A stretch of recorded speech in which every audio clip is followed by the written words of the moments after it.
साथियों, नमो बुद्धाय, जय भीम। आज हम लोग आए हुए हैं भरौली गांव, सगड़ी तहसील में पड़ता है, अजमतगढ़ से उत्तर तरफ। साथियों, ये एक परित्राण पाठ, शांति पाठ है, जलदान संस्कार है। परनिबुत्त सुरेंद्र के पिता तथा महेंद्र के पिता जी का है। उन लोगों को समझाया गया कि मृत्यु भोज का आप बहिष्कार करें। आप गांव में इंटेलेक्चुअल हैं, पढ़े लिखे लोग हैं और आप ही लोग बहिष्कार करना शुरू करें। ये मृत्यु भोज के बहिष्कार की कड़ी आजमगढ़ मंडल में बाम सेफ, डॉक्टर राकेश, सह संयोजक विनोद, सह संयोजक लालचंद भारती तथा सिद्धार्थ गौतम, हरिश्चंद और सुशील किशोर और हरिश्चंद के द्वारा तथा रामचंद्र भारती के द्वारा ये पहल शुरू की गई है। इस तरह से देखा जा रहा है कि धीरे धीरे बौद्ध धर्म का उदय इस आजमगढ़ मंडल में परित्राण पाठ के नाम पर किया जा रहा है। मृत्यु भोज का बहिष्कार किया जा रहा है। इसमें अल्पाहार, पानी वानी पिला करके लोगों को छोड़ दिया जाता है और ये कारवां धीरे धीरे आगे की तरफ अग्रसर बढ़ता जा रहा है। साथियों, आप सभी लोगों से निवेदन है कि आप लोग भी अपने अजीज, अपने पिता, अपने माता, अपने किसी भी नात रिश्तेदार की मृत्यु पर भोज का आयोजन न करें तथा इस तरह से एक कार्यक्रम आयोजित करके उनके कर्तव्यों पर प्रकाश डालें तथा बुद्ध फूले शाहू अम्बेडकर की विचारधारा को देश में जन जन तक पहुंचाने का काम करें। साथियों, मैं ये बताना चाहता हूँ कि ये कारवां अब निकल चुका है। पूज्य भंते बोधानंद जी भी यहाँ उपस्थित हैं और वो इस कार्यक्रम को करवा रहे हैं। उन्हीं के सानिध्य में किया जा रहा है। साथियों, बहुत बहुत साधुवाद। नमो बुद्धाय, जय भीम।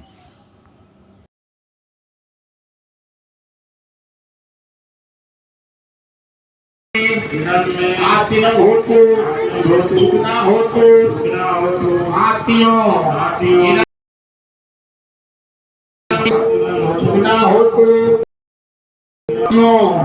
उन्नमे उदकं वट्टं यथा हीनं मावतितं उन्नमे उदकं वट्टं यथा।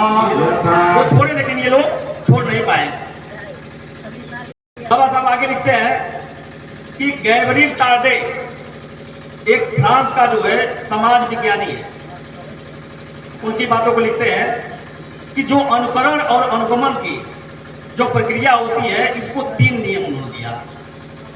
अनुकरण कैसे करते हैं लोग? अनुकरण करने कि समाज ऊपर से नीचे से ऊपर की ओर क्या करता है? अनुकरण करता है।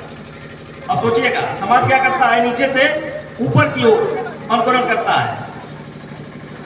अर्थात प्रत्येक समाज का जो दरबारी होता है, आप देखेंगे दरबारी है तो राजा की नकल करेगा। आपको समय मिलेगा, आप लोग देखे होंगे, यदि आपको समय मिलेगा, आपके बच्चे को समय मिलेगा, तो वो क्या करेगा? जिसको अपना आदर्श मानता है, चाहे वो कोई हीरो हो, चाहे कोई भी व्यक्ति हो, उसकी नकल करता है। तो समाज से, एक अच्छे समाज से उम्मीद की जाती है कि यदि जो बुद्धिजीवी वर्ग हो वो सही रास्ता दिखाए, क्योंकि नकल करने की जो परंपरा है, प्रक्रिया है, वह नीचे से ऊपर की ओर है। गैब्रिएल का दूसरा नियम वो बताते हैं कि जो नकल करते हैं उसमें जो है, जिसकी नकल की जाती है वह समाज का कोई आदर्श व्यक्ति होना चाहिए या आदर्श समाज होना चाहिए। जब आदर्श समाज और आदर्श व्यक्ति होगा, उसकी नकल की जाएगी। तीसरा वो नियम देते हैं, बताते हैं कि जिस समाज का या जिस व्यक्ति की नकल की जाती है और जो लोग अनुसरण करता है, जो लोग नकल करते हैं, उनमें आपसी समागम या संसर्ग होना चाहिए, अर्थात मेल मिलाप होना चाहिए। जब मेल मिलाप होगा तभी वो क्या करेंगे कि अपने से उच्च के जो क्रियाकलाप है उसको अपनाने का काम करेंगे। तो जब समाज के अच्छे लोग, बुद्धिजीवी वर्ग इस प्रकार का काम करते हैं तो निश्चित रूप से जो निचला व्यक्ति है वह क्या करेगा, उनकी नकल करेगा और ये कुप्रथाएं हैं जो मिटेंगी। मैं और बताना चाहता हूं कि हेनरी यही रहे, ये दुख है। माता जी को हो रहा है वही पीड़ा, भाई को हो रहा, वही पीड़ा इनके बहनों को हो रहा, वही पीड़ा मुझे क्यों नहीं हुआ? अब जरा सोचिएगा, पूरे गांव के लोग इस विषय वस्तु पर कोई नाश्ता करने चल देता है, कोई बड़ा एक बार दूध होगा, एक बार घाट होगा, एक बार तीन पखिया होगा, एक बार तेरही होगा। इस दुख के विषय पर किस बात का हर्ष होता है कि ये समाज 3 बार 4 बार भोजन मांगता है? ये दुख की घड़ी है ना। दुख की घड़ी में जो दर्द पीड़ा बहनों को हो रहा है, जो दर्द पीड़ा भाई को हो रहा है, यही पूरे गांव, रिश्तेदार और अन्य लोगों को क्यों नहीं होता? करुणा का एक सिद्धांत है, लॉर्ड बुद्धा इज धम्मा। भगवान बुद्ध मर जाएगा, हमारे बीच में आता है तो कितने हर्षोल्लास के साथ हम गाना बजाना करते हैं। कुछ समय के लिए वो रहता है और दुनिया से चला जाता है। इसे चले जाने को दुख कहा जाता है, दर्द कहा जाता है, पीड़ा कहा जाता है। इस दर्द और पीड़ा में किस बात का हर्ष हो जाती है, खुशी हो जाती है? आप लोग हंसते हैं, एंजॉय करते हैं। एंजॉय करने का विषय तो मुझे नहीं लगता कि ये है। आज के भी हमारे पिताजी नहीं रहे, ये दर्द है, ये पीड़ा है। अब पीड़ा की घड़ी में किस बात का समाज 4 बार खाना भी मांगता है? यहाँ इस तरह का फंक्शन नहीं हो रहा है।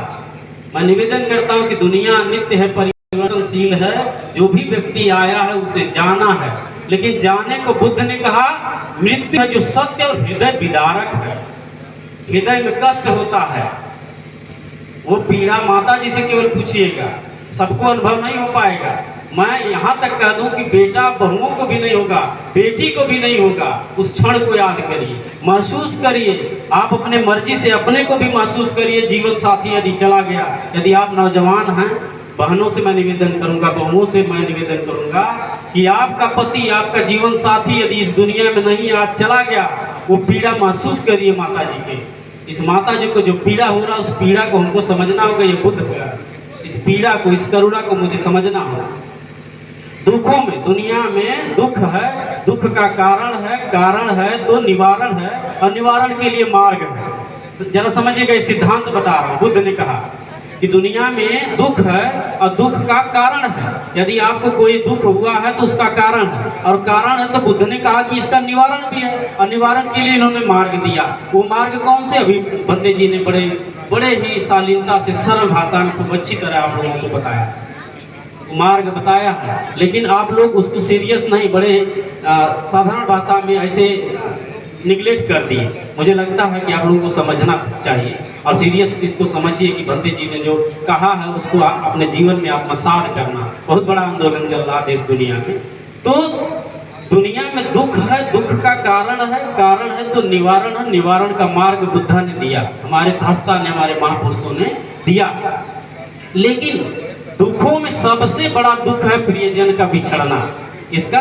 प्रियजन का। आचार्य जी, जो माता जी को दर्द हो रहा, प्रियजन माने हृदय का, बस हृदय की कोई चीज, उसको ऐसे महसूस करिए। आपका यदि बेटा नहीं रहा दुनिया में, तो चाहे बहू हो, चाहे बहन हो, चाहे माता जी हो, यदि बेटा नहीं रहा तो महसूस करिए उस दर्द को, उस पीड़ा को महसूस करिए।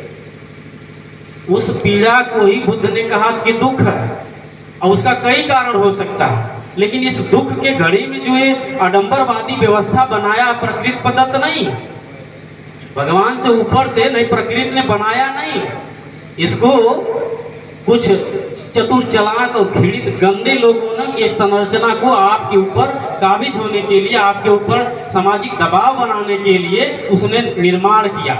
कि व्यक्ति के मर जाने के बाद हम एक बार दूध पर दान दक्षिणा मांगेंगे, एक बार घाट पे दान दक्षिणा मांगेंगे, एक बार तेरही पे दान दक्षिणा